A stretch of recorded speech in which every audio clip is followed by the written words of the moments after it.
आध्यात्मिक लाभ ही सर्वोपरि लाभ है। यह विचार निश्चय ही भ्रांतिपूर्ण है कि धन वैभव, मान सम्मान तथा पद प्रतिष्ठा पा लेने पर जीवन सफल एवं सार्थक हो जाता है। यह उन उपलब्धियों की तुलना में तुच्छ एवं नगण्य है जिन्हें आगे बढ़कर और वर्तमान भूमिका से ऊपर उठकर अवश्य पाया जा सकता है। विद्या, बुद्धि, पुत्र कलत्र, ऐश्वर्य एवं वैभव आदि समस्त सांसारिक उपलब्धियां अस्थिर तथा क्षणभंगुर है। हजारों लोगों को यह नित्य प्रति मिलती और मिटती रहती है। इनकी प्राप्ति होने से सुख हो जाता है और चले जाने से दुख होता है। संसार की यह सारी अस्थिर उपलब्धियां मनुष्य को सुख दुख के दोलन में झुलाती रहती है, जिससे चित्त शुद्ध एवं व्याकुल रहता है। इन उपलब्धियों के सुख में भी दुख छिपा रहता है। मनुष्य अच्छी तरह जानता है कि यह सब विभूतियां नश्वर एवं गमनशील है, किसी समय भी नष्ट हो सकती है, छोड़कर जा सकती है। इन्हें पाकर मनुष्य इनकी रक्षा, इन्हें अपने पास बनाए रहने के लिए दिन रात व्यग्र एवं व्यस्त रहा करता है। ऐसी दशा में सुख, संतोष अथवा निश्चिंतता का होना संभव नहीं। इस प्रकार इन सांसारिक उपलब्धियों की प्राप्ति एवं अप्राप्ति दोनों ही दुख का कारण है। संसार में रहकर सांसारिक उपलब्धियां प्राप्त करने का प्रयत्न करना बुरा नहीं, बुरा है उनके लोभ में उस महान लाभ का त्याग कर देना जो स्थिर एवं शाश्वत सुख का हेतु है। ऐसा सुख जिसमें न तो विक्षेप होता है और न परिवर्तन। इन उपलब्धियों के बीच से गुजरते हुए मानव जीवन के सारपूर्ण सर्वोपरि लाभ प्राप्त करने का प्रयत्न करना ही सच्चा पुरुषार्थ है, मनुष्य को जिसे करना ही चाहिए। मानव जीवन का सर्वोपरि लाभ आध्यात्मिक लाभ ही है। सांसारिक लाभों के नितांत अभाव की स्थिति में भी आध्यात्मिक लाभ मनुष्य को सर्वमुखी बनाने में सर्वदा समर्थ है, जबकि आध्यात्मिक लाभ के अभाव में संसार की समग्र उपलब्धियां भी मनुष्य को सुखी एवं संतुष्ट नहीं बना सकती, बल्कि वे उल्टी जान के लिए जंजाल बनकर चिंता में वृद्धि किया करती है। आध्यात्मिक लाभ के अतिरिक्त संसार की कोई भी उपलब्धि मनुष्य को शूद्रता से विराट की ओर और तुच्छता से उच्चता की ओर नहीं ले जा सकती। यह विशेषता केवल आध्यात्मिकता में ही है कि मनुष्य शूद्र से विराट और तुच्छ से उच्च हो जाता है। आध्यात्मिक जीवन आत्मिक सुख का निश्चित हेतु है। आध्यात्मवाद वह दिव्य आधार है जिस पर मनुष्य की आंतरिक तथा बाह्य दोनों प्रकार की उन्नतियां एवं समृद्धियां अवलंबित है। सांसारिक उपलब्धियां प्राप्त करने के लिए भी जिन परिश्रम, पुरुषार्थ, सहयोग, सहकारिता आदि गुणों की आवश्यकता होती है, वे सब आध्यात्मिक जीवन के ही अंश है। मनुष्य का आंतरिक विकास तो अध्यात्म के बिना हो ही नहीं सकता। अध्यात्मवाद जीवन का सच्चा ज्ञान है। इसको जाने बिना संसार के सारे ज्ञान अपूर्ण है और इसको जान लेने के बाद कुछ भी जानने को शेष नहीं रह जाता। यह वह तत्वज्ञान एवं महाविज्ञान है जिसकी जानकारी होते ही मानव जीवन अमरतापूर्ण आनंद से ओतप्रोत हो जाता है। आध्यात्मिक ज्ञान से पाए हुए आनंद की तुलना संसार के किसी आनंद से नहीं की जा सकती, क्योंकि इस आत्मानंद के लिए किसी आधार की आवश्यकता नहीं होती। वस्तुजन्य सुख नश्वर होता है, परिवर्तनशील तथा अंत में दुख देने वाला होता है। वस्तुजन्य मिथ्या आनंद वस्तु के साथ ही समाप्त हो जाता है, जबकि आध्यात्मिकता से उत्पन्न आत्मिक सुख जीवन भर साथ तो रहता ही है, अंत में भी मनुष्य के साथ जाया करता है। वह अक्षय और अविनश्वर होता है।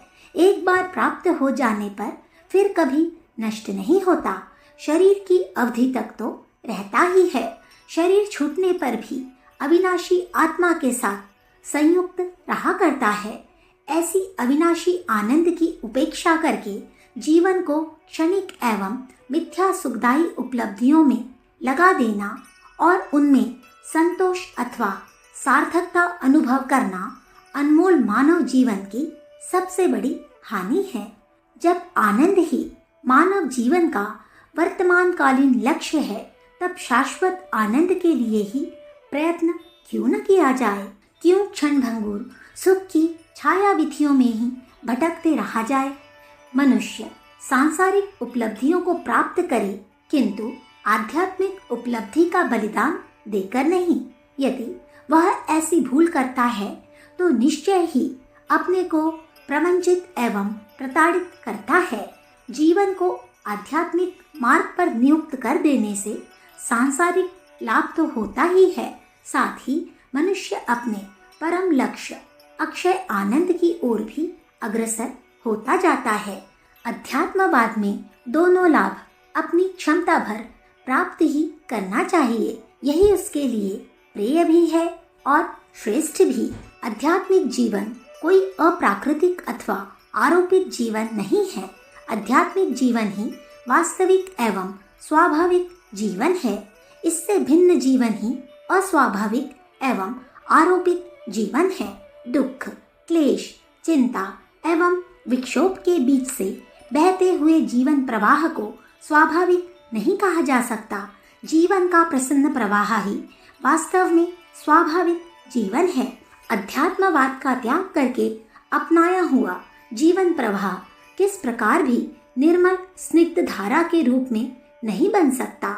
एकमात्र सांसारिक जीवन में लोभ, मोह, काम, क्रोध आदि विकारों के आवृत बनते ही रहेंगे, जो कि मनुष्य को अशांत और असंतुलित बनाएंगे ही। जबकि आध्यात्मिक जीवन सुख एवं शांति के क्षणों में प्रसन्नता पूर्वक बहता हुआ मनुष्य को सुख शांति की शीतलता प्रदान करता रहेगा। आध्यात्मिक जीवन अपनाने का अर्थ है असत से सत की ओर जाना, सत्य, प्रेम और न्याय का आदर करना, निकृष्ट जीवन से उत्कृष्ट जीवन की ओर बढ़ना। इस प्रकार का आध्यात्मिक जीवन अपनाए बिना मनुष्य वास्तविक सुख शांति नहीं पा सकता। धनवान, यशवान होकर भी यदि मनुष्य आत्मा की उच्च भूमिका में न पहुंच सका तो क्या वह किसी प्रकार भी महान कहा जाएगा? सत्य की अपेक्षा और प्रेम की अवहेलना करके छल कपट और दंभ के बल पर कोई कितना ही बड़ा क्यों न बन जाए, किंतु उसका वह बड़प्पन एक विडंबना के अतिरिक्त और कुछ भी न होगा। महानता की वह अनुभूति जो आत्मा को पुलकित अथवा देवत्व की ओर प्रेरित करती है, कदापि प्राप्त नहीं हो सकती।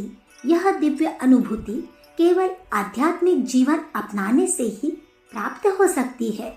वासनापूर्ण निकृष्ट जीवन त्याग कर शुद्ध सात्विक जीवन यापन करने की प्रेरणा देने वाला अध्यात्मवाद ही है। वह मनुष्य को तम से ज्योति और मृत्यु से अमृत की ओर ले जाने वाला है।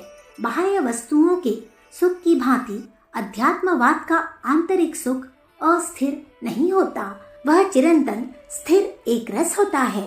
संसार की अशुद्धताएं, इंद्रिय भोग की लिप्सा और वस्तुवाद की असारता अध्यात्मवादी को प्रभावित नहीं कर पाती। वह अंतर बाहर से एक जैसा तृप्त, संतुष्ट तथा महान रहा करता है। आत्मा में अखंड विश्वास रखकर जीवन यापन करने वाला आध्यात्मिक ही कहा जाएगा। आत्मा है यह मान लेना ही आत्मा में विश्वास करना नहीं है। आत्मा में विश्वास करने का आशय है इस अनुभूति से प्रतिक्षण ओतप्रोत रहना कि संसार में व्याप्त परमात्मा के अंश से आत्मा द्वारा हमारा निर्माण किया गया है। हम यह पंचभौतिक शरीर ही नहीं है, बल्कि आत्मरूप में वही कुछ है जो परमात्मा है। ऐसी अनुभूति होने से ही हम अपने को ठीक से पहचान सकेंगे और सत्य, प्रेम, सहानुभूति, दया, क्षमा आदि ईश्वरीय गुणों का आदर कर सकेंगे। जिस समय हमने इन गुणों के ठीक ठीक मूल्यांकन तथा इनको अपने अंदर विकसित करने की चाह जाग उठेगी, हम अध्यात्म पथ पर अग्रसर हो चलेंगे। अध्यात्म सदाचरण के और सदाचरण अध्यात्म के प्रेरक मित्र है। सदाचरण अध्यात्म का सक्रिय रूप है और अध्यात्मवाद सदाचरण की घोषणा है। सदाचारी आध्यात्मिक तथा आध्यात्मिक व्यक्ति का सदाचारी होना अवश्यंभावी है।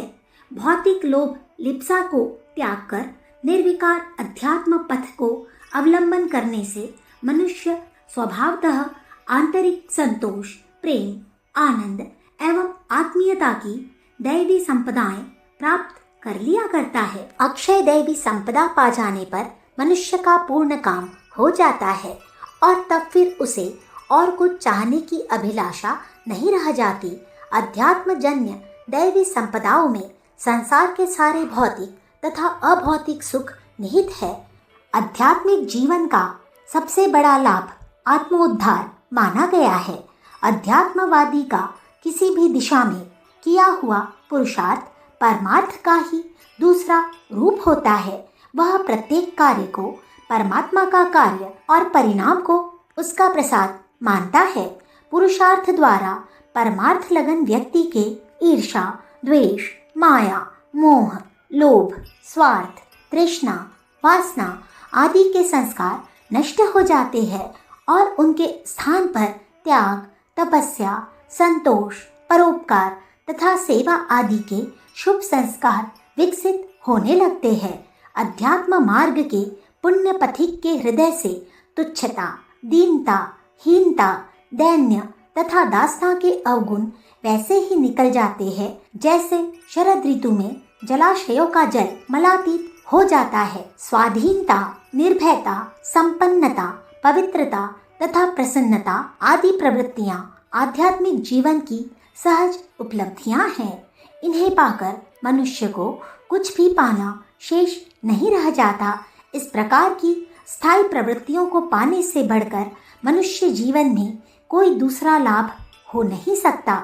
संसार का कोई संकट, कोई भी विपत्ति आध्यात्मिक व्यक्ति को विचलित नहीं कर सकती, उसके आत्मिक सुख को हिला नहीं सकती। जहाँ बड़ा से बड़ा भौतिक दृष्टिकोण वाला व्यक्ति तनिक सा संकट आ जाने पर पालकों की तरह रोने, चिल्लाने और भयभीत होने लगता है, वहाँ आध्यात्मिक दृष्टिकोण वाला मनुष्य बड़ी से बड़ी आपत्ति में भी प्रसन्न एवं स्थिर रहा करता है।